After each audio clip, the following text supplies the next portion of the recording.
is May 5th, 2015. No date puns here, but we've got the SPL. Cinco de Smito. Randozos versus SoaR going to be starting off here as Fdot leaves the stage. We're halfway through the split so far, although not all teams have played the same amount of games, but it has been the first 5 weeks. At the top, still, enemy remains, but we're going to be seeing SoaR today at 8-4, see if they can close the gap and tie for first. Yeah, Randozos on the bottom, 1-11. They'll try and find a couple of wins themselves. Not the only teams we'll take a look at today, though. Team Eager and Denial will also be playing a little bit later. And then Luminosity and Allegiance. And also, you know, that's an important game, not just for the game, but also for the broadcast. We have our newest addition to the casting squad, Anatoly. If you're wondering where he is, he will be casting that final set of the day. He'll be casting some of his old friends on Allegiance there. And I think it's going to be a pretty good matchup, too. So he's got a good one to start off with. Why was I so nice to him? Why were we so nice to him? You were nice to him. Oh, man. Hey, it's got to change it around at the first point, I suppose. But so SoaR, Randozos. That's how we're starting the day off today. And, you know, it's interesting because this is very much the top versus the bottom. But there's another storyline there. Randozos, right before the bye week, looked pretty good. They were able to take a single game off of LG, who has been struggling, to be fair. LG now losing Snoopy. Right. And they've brought in the Randozos' former solo laner, Scary D, into that lineup. So Scary D no longer on this Randozo squad. Instead, they have Whalrus, who did play last week, and no Polar Bear Mike for Randozos, which honestly, I think that's the big one for me, because even though they were able to take a game, even though the Randozos have started to look good in scrims, you know, in the background, according to teams, I think a lot of that came from Polar Bear Mike's leadership, and that the game that they won was because he came back. Right, and it's very possible. And, you know, I really agree. I think that Whalrus was a large part of that as well. Yes. I think the win from Randozos was a combination of Polar Bear Mike and Whalrus. As Polar Bear Mike is released or chose to remove from the team, we saw Leftsyndrome now joining the squad. What can you tell us about this new guy? Not much. And, and honestly, that's kind of the deal with him. Exactly. He's been playing in ranked for a while, and I asked Toly as well, because Toly has actually one of the highest amounts of games played in ranked so far this season. And he's like, I recognize the name, but there's nothing that stands out to me. But, I mean, he's new to the SPL. He hasn't really played in the Challenger Cup either, so he might have that fire to help him push Randozos. We'll see what happens. And then in the solo, like we said, Whalrus was a big deal for Randozos. He'll be going up against Baskin. SoaR, I mean, there's really not too many questions about how well you know, this team does. Where are they looking to find? What are you looking at specifically about SoaR this week? SoaR, probably dominance, right? This is a team that they didn't have a lot of early games. Like, they didn't play week one, and they started to ramp up slowly. They had the fewest games played in the SPL, and then they started to catch fire near the end of the first half and started to rack up some wins. They went 1-1 with enemy. They found some big wins elsewhere against Luminosity. And honestly, I want to see them come out and dominate, right? If this is a DreamHack team that if this is the DreamHack team we think it is, they need to dominate Randozos here in a quick 2-0. We'll see if that's going to happen. Picks and bans, SoaR Randozos coming at you now. Polar Bear Mike looks for the taunt. He's going to find it on Farizio. Nice gap shield. Farizio forced to beats, makes it over the wall. Oh! Scary D snipes him out. Really impressive. Scary D blind shot over the wall. Stand against the wall, and you see Skeeledon bring minions towards the wall. Whalrus turning up this match. First blood on Divios. Looks like they're falling apart. Divion got a cataclysm. And the time he busts her off. Big plays coming out from that Vamana on Whalrus. If that happens this week, or if there's a different direction for SoaR, we will see. First picks and first bans coming out here. What do you expect to see taken off of the table here, Kevin? SoaR's first pick, so what they really highlight is the Khepri Isis, whether it's banning them away or grabbing them. I don't expect both to make it through the picks and bans phase, but if they're both up, I say it's Khepri. If it's only Isis, they're probably going to first pick it. If I'm Randozos here, I'm probably banning at least one of those out. I kind of would like to see both, but they're going to go with the Soul instead. Yeah, I'd like to see the Khepri ban for sure. I think my personal opinion on Jigz, he has been absolutely fantastic on this Khepri. I don't know if there's a better Khepri in the SPL, honestly. Thor banned away by SoaR, so don't want Skeeledon on that jungler here. And Randozos, they're going to be looking for the last ban of this phase. It's got to be the Khepri, man. You can't let Jigz get it. Exactly. There we go. And Randozos understand that. I love the Thor ban. When you're not necessarily newer jungler, Skeeledon's been here for a couple of weeks, but Thor is the go-to jungle god. When you're struggling in the jungle, when you're newer at jungle, Thor is usually the god that people lean on. So taking that away forces Skeeledon to explore different ones. First pick Sobek. Now, we saw this from the last time they played as well. And what it's kind of doing is actually they want the Sobek Awilix, which Eager have kind of, I wouldn't say become famous for, but they've become famous for in this season for it. And this forces Randozos into like basically picking it, or they guarantee that SoaR get that combo. Right. I believe it was Allegiance last time that SoaR did this in one of their last matches, and it was Allegiance who were forced. They did take the Awilix because they were so scared of it. Randozos, they're gonna lock in the Isis, so keeping that away from Hurriwind. And there's the Awilix. They have to. Exactly. It's the 1-2 punch. The Sobek just forces you into other options. SoaR, they're totally fine without that Awilix. They'll see, or they'll opt for something else. Homiefe in the jungle does have a decent god pool. Not the widest, but certainly not the smallest. And Ram will be selected here. Ram actually hasn't seen too much play so far in Season 3, but Metyankey going to go straight to that one, and it's the Kali coming up for Homiefe as well. So Sobek, Ram paired together. They have decent lane. I don't know. Like, Sobek, Ram's kind of like a boring lane. They're honestly, just ready they're just ready to farming. fight. They're farming, but it's like, I don't know. That's such an awkward lane. They have the Kali, though, so I expect SoaR to go for some, high-pressure mid soon.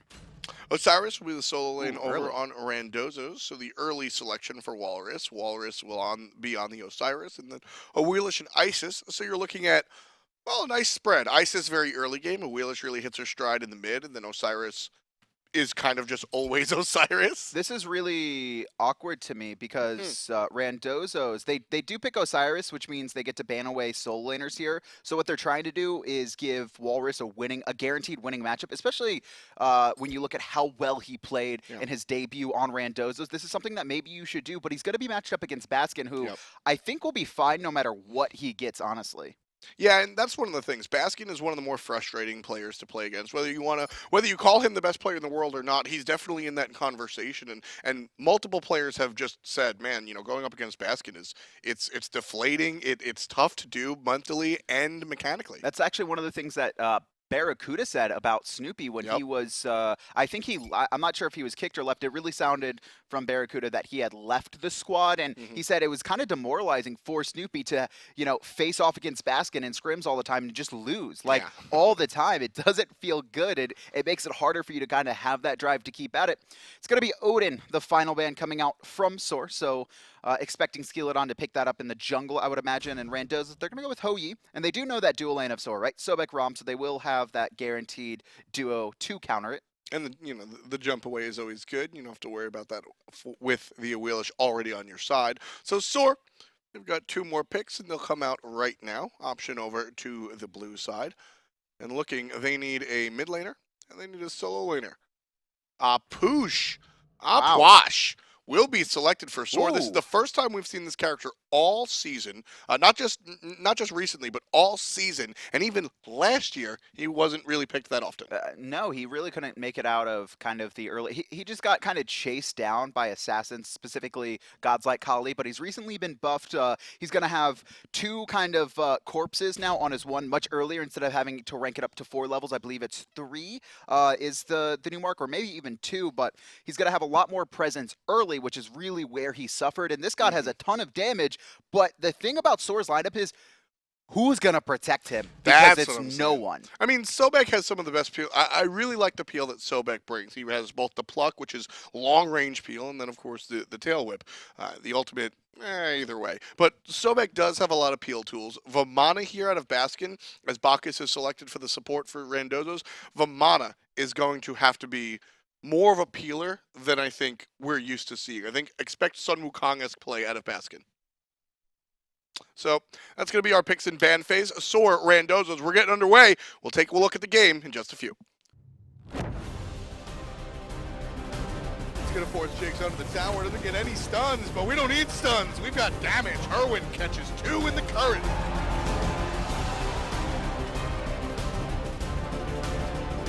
back in, looking for the feather step. Immediately Eagles rally, Andy will not get the kill. Baskin survives, and now they're diving for Baskin potentially hit.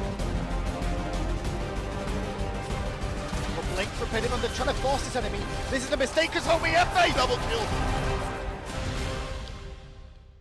That's what Kali has done in the past. Can she do it again? Homiefe on the Kali with Baskin on the Vamana, playing that new tier 2 skin. Man, I don't like to talk about skins. I love the skin though. This is a pretty good skin. I'm not going to lie. Early game, Randozos, they're going to be pressuring up into SoaR in the mid lane and the sides as well, looking to maybe get a pick, but it's not going to happen so far. I actually do like what Rom's doing here. So Metyankey, oh no, it looked like he was actually stopping Leftsyndrome from backing as much as he could, which means potentially he was late to the buffs, but instead he lets Bacchus belly flop away, so he'll be fine for now. Honestly, I think Randozos have outdrafted SoaR though, right? SoaR have that late game Kali and the Vamana, but it's going to be really hard for Hurriwind to stay alive. I'm not suspecting that Jigz is going to be the primary initiator for SoaR Gaming heading into late game team fights if Randozos make it there. To be fair, he has to peel for the opwash or there's no way he's going to stay alive. Exactly. That's what we're looking at here now. What I do enjoy about Hurriwind's play is that he's willing to bring these odd gods into that mid lane. Now Hunter mid, not anything out of the ordinary. Ullr mid, that's kind of weird. Apollo mid, certainly weird. Now the Ullr worked, the Apollo didn't. Will the Opwash work? I'm interested to take a look at. Opwash, really what he brings to the table as far as this god is concerned is lots of area denial. That's really his claim to fame. What I really want to see here is how much pressure Hurriwind's going to have in the mid lane, because we haven't seen this god in quite some time, and he's matched up against the best mid-mage in the game for the first 5 levels. I suspect that the early game is going to go the way of Randozos and quickly forcing Homiefe to jump away, and that's going to be a back harpy invade. Yeah, without a doubt. Opwash can't really do much there. So this is pretty worrying as well because SoaR Gaming, they didn't do their back harpies at all. You saw they went straight to the mid camps, which is going to throw off their timers, but that's going to be less experience for them. And now, because Randozos have this kind of aggressive advantage, they're going to be on their back foot all the time. It's going to be Randozos who have full control of the first few minutes. SoaR forced over to the left-hand back harpies. They wanted to pick those up as usual, but they got there a little bit faster than you might have expected because the anticipation of Randozos invading those again were certainly on the mind. Mid elementals will be taken out by Randozos as well. So Randozos at the moment seeming to farm a little bit more efficiently than their opposition. And Baskin going to take a peek there, but it's already completed. Mid lane, Randozos here, gonna just be focused on clearing right now. And the Opwash, honestly, with this Soulstone, clears pretty good, but he gets been stunned and knocked up. Homie trying to peel. That purification was very important in the turnaround. Homie jumping in, gonna bring Skeeledon very low, and Hurriwind's dot gets first blood. Opwash, it's been a long time since we've seen you, but you're back. I mean, that was just Skeeledon misplaying. He actually feather steps into the tower there, and then he's too deep. He was super greedy for that kill when he could have just backed off, taken the poke, and that would have forced SoaR to actually back to base or have to be pressured out even more, allowing Randozos to rotate anywhere they want. That was simply a misplay from Skeeledon. Meanwhile, over here in the short lane, typical solo laners. You hear both of these guys taunting each other as they're going at it.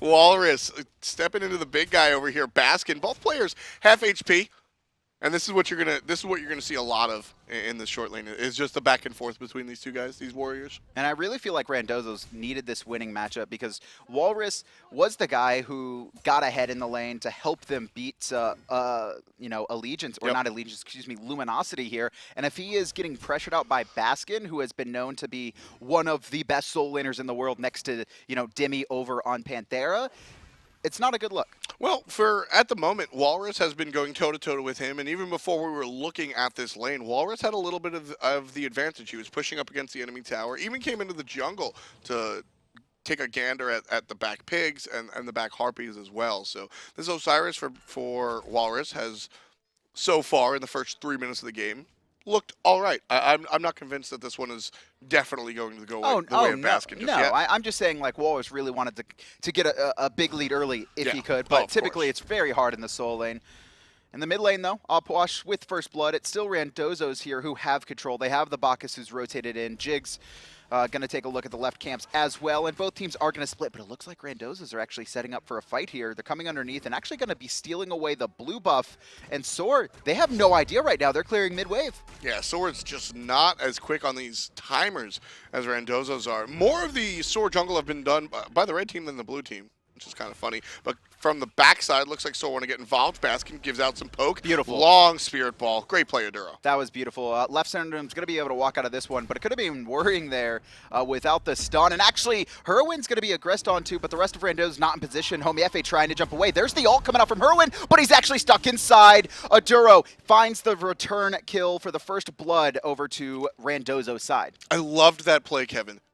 There was an original target selected, and Randozos was able to switch it up in sort of like on improvisation in the middle of that fight. So they go for the stun onto the Kali and or the Opwash, and they immediately notice that the other character is a little bit more susceptible. So the original target shifts over, and everybody attacks, and they get the kill that they weren't looking for at first, but wind up getting it anyway. This is what's so worrying about this composition from SoaR, right? Now, given this was, you know, when it wasn't a massive team fight, but how is Opwash going to get away by himself, right? Exactly. He has no hard immediate stun. He has no ability to increase his movement. He has no, you know, dash, sleep, escape. He has nothing. And Bacchus is just going to belly flop on top of him on cooldown there. And then he's stuck inside the circle from Aduro as well. Can't do anything, gets eliminated. And you think, okay, that's in a small team fight. But then you look at the team comp from SoaR as a whole, and that's going to happen no matter what, unless Jigz sticks to him like glue. Well, one of the things that Hurriwind has to internalize as he's playing this Opwash, or anybody that wants to play Opwash, is the incredible range that this character has. Opwash's ability to throw his spells out from afar and just sit way back, not even on the back line, but in the rafters behind the back line. That's what allows this character to be played. So if Hurriwind is going to push up, you got to play this more careful than Zeus, which is scary. I mean, you still have to get close to make sure to explode the corpse, though. It's going to be really hard for him. If Hurriwind doesn't have absolute perfect positioning, he will get destroyed, honestly, by Randozos. Looks like we're going to have a quick pause, though. Randozos have lost Skeeledon. I'm sure he's going to be back here shortly, but it's a 1-for-1 so far. Both teams have a kill on the board. 500 gold in the lead is SoaR. That's just because of the first blood, though. Yeah, exactly. Just a little bit here or there. Randozos have been, I mean, it's very early in the game, but you could see games lost at this early point, and we have seen games lost in minute 2, rotation over to dual lane, everybody gets smoked, game's over in 10, 12 minutes, right? We've actually seen that happen. And Randozos sitting on the bottom of the standings, some people might have expected that, but Randozos are looking okay. Here's the thing for me, though. If you need to make sure that if you do find these early leads, you snowball them hard, and neither team really, I would say Randozos have a better team to kind of snowball a lead than SoaR, right? They have the late game Kali and Vamana, who aren't going to be able to really carry over unless they have a very massive lead. Small leads like a single first blood kill, not going to be enough. Metyankey going toe-to-toe with Meerkat here in this dual lane. Meerkat gonna miss the ricochet, almost on point. Metyankey looked like he didn't sweat that at all. No. That's actually one of the things that a lot of hunters will tell you, that if you want to counter Hui, you actually sit next to the wall. Right? Okay. You just like, because you can see the angle it's going to come at, and if you just like backstep just enough, the ricochet is going to hit in front of you. That's all it is. So there you have it. Very easy to read that character. Right side, Randozos will pick up the mid heartbeats. Again, Randozos, very good attention to the timers in this jungle. Able to pick up almost everything that they want. That blue buff also, I've got my eye on that one. I want to see if Randy's go over and hang out on the right side for the enemy blue one more time.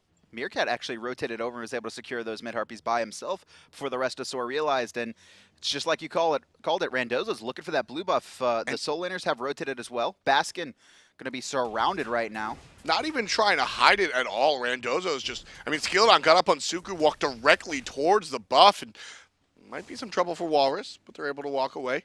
SoaR do defend the blue buff. And a lot of that was Skeeledon immediately turned around, and Whalrus kind of stayed there by himself trying to poke Baskin, and actually took more poke than I think he intended. Successfully gets out, though.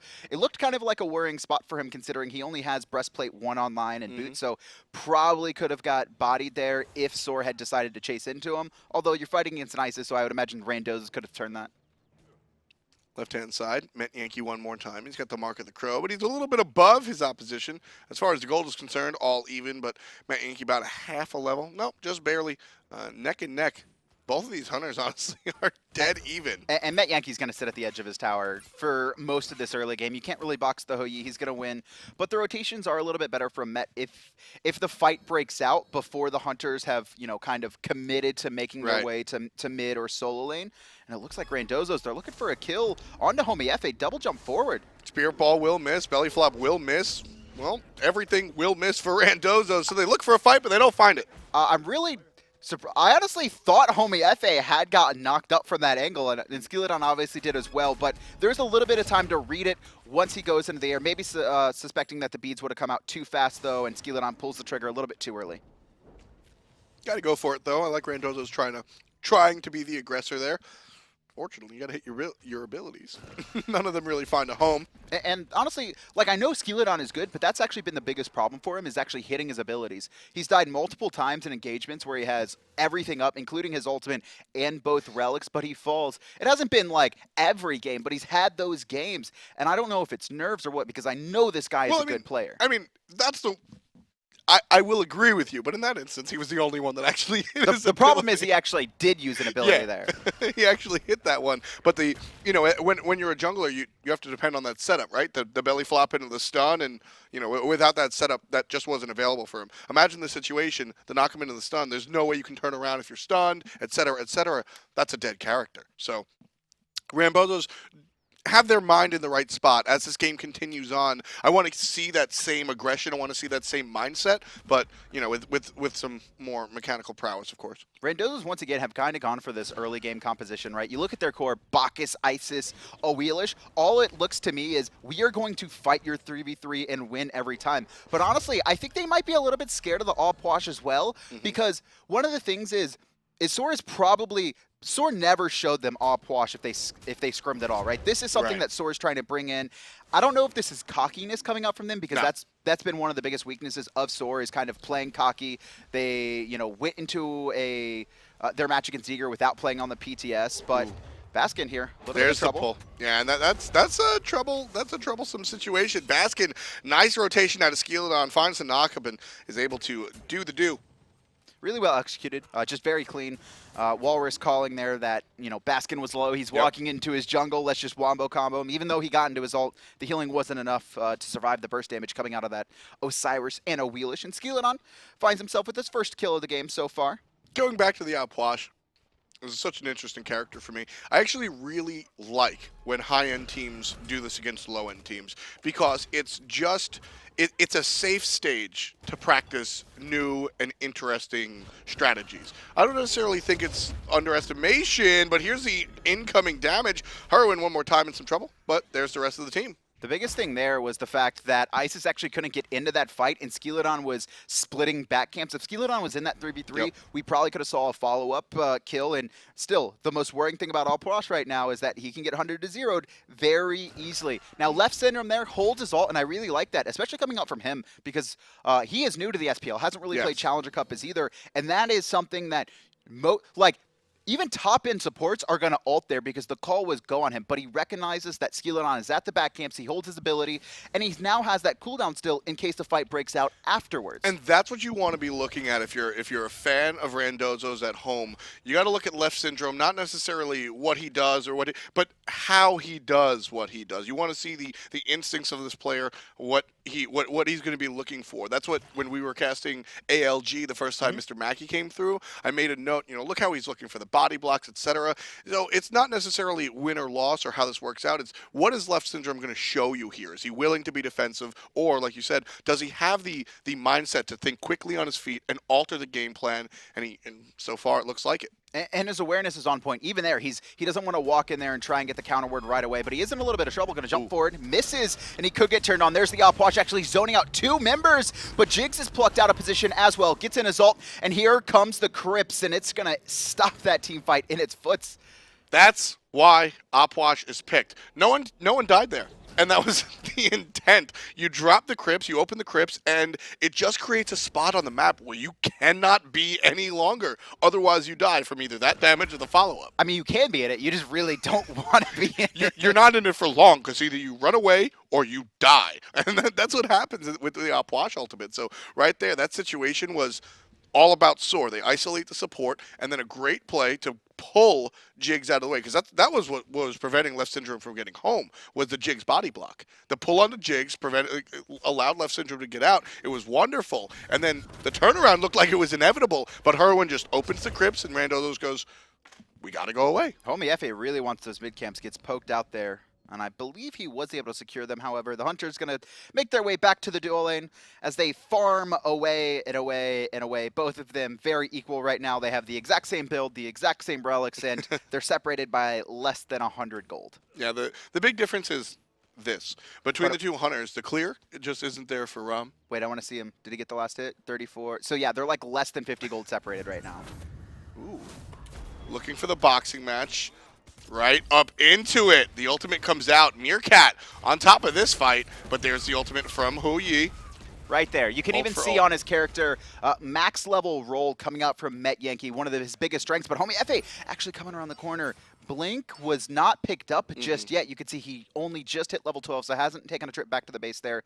But back to Ram, right? Leveling up that dash actually reduces the cooldown. Yep. So in a lot of situations, if you're Ram, you can roll, wait a second, ult, and then by the time your ult ends, you can roll out, which is very infuriating for Metyankey there, who would have had a kill if that roll wasn't up. You know, it's interesting. Ram is a character that people level up very, very differently, usually dependent on the matchup.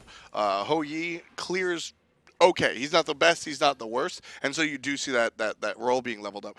We've actually seen, Zapman talks about it, where he'll level his 1 against characters that have better clear because it adds more damage onto the Astral Arrow. So the Astral Arrow versus the roll or the steroid, very different ideas. And the reason that you see Ram level up the steroid here, again, it doesn't have anything to do with the steroid itself. I mean, it has a lot to do with the steroid itself, to be fair. Sure, but it's about the percentage of the arrows, just getting those astral arrows back, you know, and the ability to clear and attack at the same time. And looks like we have another setup here coming out from Randozos. Leftsyndrome jumps forward, but actually a counter blink by Homiefe to ignore that, but he's still plucked out of position, but the beads are on time. There's the ultimate out of the Sobek. Jigz going to slow everybody down. Hurriwind trying to get in position, looking for the hit over the wall. There's the Crypts. And Skeeledon in some trouble. Everyone on SoaR is surrounding him. Hurriwind gets the last hit with the Crypt. The snipes! Oh, Leftsyndrome barely makes it out there. And now this is going to be a Gold Fury attempt coming out of SoaR. A lot of that did go because of the rotation from Baskin. Whalrus' teleport was on cooldown. He's going to make it over to Gold Fury in time. There comes the Suns. But SoaR, they've already secured the Gold Fury here. The question is, can anyone get out? Baskin actually ults, and he was surging forward, but he's going to get countered, and Meerkat finds a return kill. And it's actually Whalrus and Meerkat against the worlds here. Aegis for now, but he's going to get turned on. Another pick goes the way of SoaR. Randozos right there had the idea that they wanted to turn around, as it sort of has been the meta game. Get the Gold Fury, then go ahead, look for the team fight because they're low, and then go for the middle tower. Randozos didn't have the situation to really make that happen. I mean, it was 2 on 5. 2 on 5. Exactly. So Randozos bite a little bit more than they can chew off of SoaR, and SoaR with their first objective and the subsequent team fight wind up about 1.5 up. Baskin does fall once again, though, but he still has a 600 gold lead against Whalrus right now. This is really strange to me, right? Even if you ignore like the 300 roughly gold that it was for the Gold Fury, Baskin has died twice, as well as had his blue buff stolen away twice, and still has a lead over Whalrus. Homiefe gets pulled, and Skeeledon doing what he can, but a quick jump makes Homiefe a little bit safe. Jigz, he will not get killed. Aduro quick on the trigger with the ultimate. Can't find the kill onto the support. And now here comes Baskin. Rotation from the solo lane. Going to fight his, well, solo lane opponent just a little bit closer to mid. Just a little bit of poke here or there, you know. Yep. It's just what solo laners do. They spam taunt and they poke each other. It's the Omega, man. That's all they do. You can even see topping the damage charts outside of the Puch and Hurriwind there. I'm not exactly sure where he kind of sat before that engagement at those mid-harpies, but I'm assuming a lot of that damage did come from there. And I think he recognizes as well, based on his build, that he's going to get dove in a lot of situations. He's actually gone into the Warlock satch, which we have not seen in quite some time on any mages, really. I love the shell pickup from Leftsyndrome. He just picks it up. Trouble on Meerkat, though, underneath his tower. One shot, two shot. The standstill of the ultimate sealed his death. Metyankey's going to take a couple of tower pokes, but it's not a big deal. SoaR wind up with another kill. Skeeledon there, no ult, no mana as well. Can't find the return kill onto Homiefe, who was under tower. And I think this is where it's going to really start getting bad for Randozos. They had the winning 3v3 in the Bacchus, Isis, and Awilix pick. However, they couldn't ever find any opportunity. It was a really good job by SoaR primarily for actually controlling the ward vision on those the bottom side of left harpies. You never really saw them get aggressive, right? All the fights were actually forced by Randozos, which they should be looking for, but it was just SoaR outplaying them more than anything, and I think this is the showing of a very experienced team. Whalrus in some trouble. I mean, there's just two players here. No follow, no way to really escape. Homiefe jumps one direction and his dot goes the other. Whalrus takes the spill.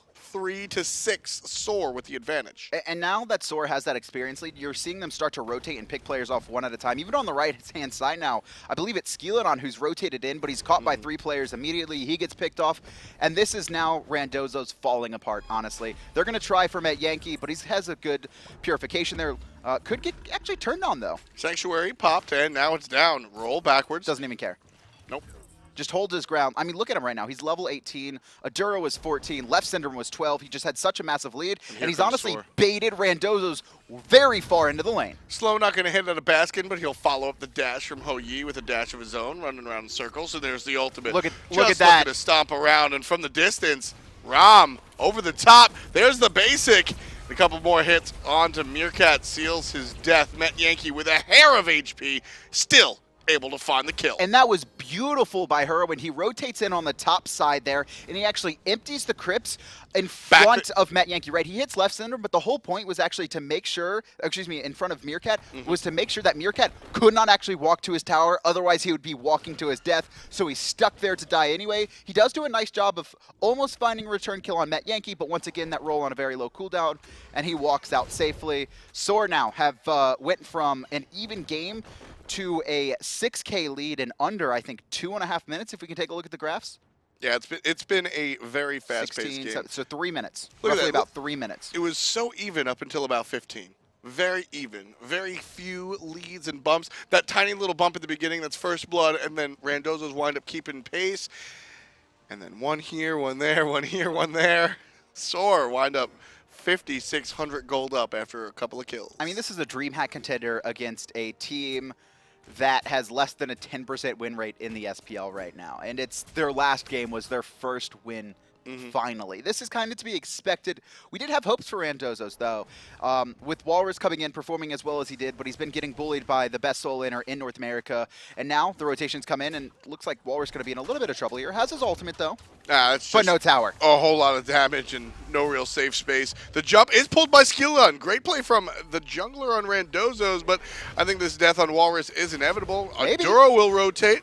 Homiefe does get the kill. That's his target. And healed up. Kali is healthy. There's the circle of protection coming out of Isis, and bang, bang, bang goes the baby. Homiefe with the double kill onto Adura. 10 kills in total for SoaR at minute 20.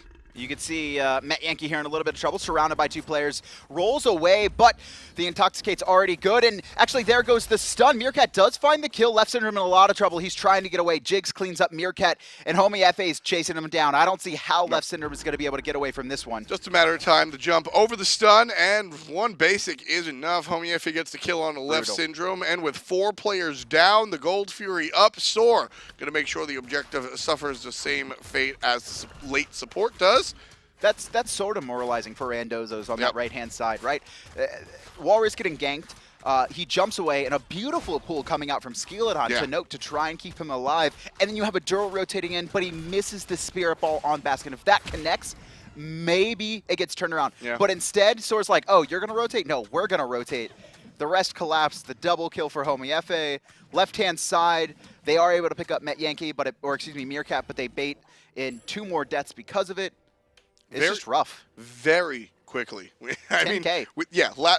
2 minutes ago we just mentioned how quickly this game exploded. It exploded a second time. You see the first jump, and then it sort of plateaus, and then another jump, and that's where we're at. 8,800. Wow. Expect this one to go a little bit longer, but SoaR definitely in the spot to go ahead and get ready to look for a win. And Baskin here, 2 more items to complete. He actually went full CDR, which is actually, I think, why he died twice early, is he went into the breastplate, into the Jotun's Wrath, which is, while high damaging and you get a lot of ability usage, and your abilities, you know, they do a lot of damage. The problem is that you die very easily, but now that he has this Urchin, it's going to be much harder to kill him. You know, it's very curious to me that the Jotun's is selected here. He's the only real frontliner outside of Sobek. I mean, Kali and Apwash are not tanky targets, right? I think against a better team who can use Randozos comp a little bit better, it's much harder for him. But I think this was an experiment, like you said, for them. Right? They play the Apwash against the worst team in the league right now in North America. Honestly, maybe even between both NA and EU right now, Randozos. And it's not all to the fault of their own because they've had so many roster changes, right? Even bringing in Leftsyndrome, who has never played in the SPL or any high-level Challenger Cup before.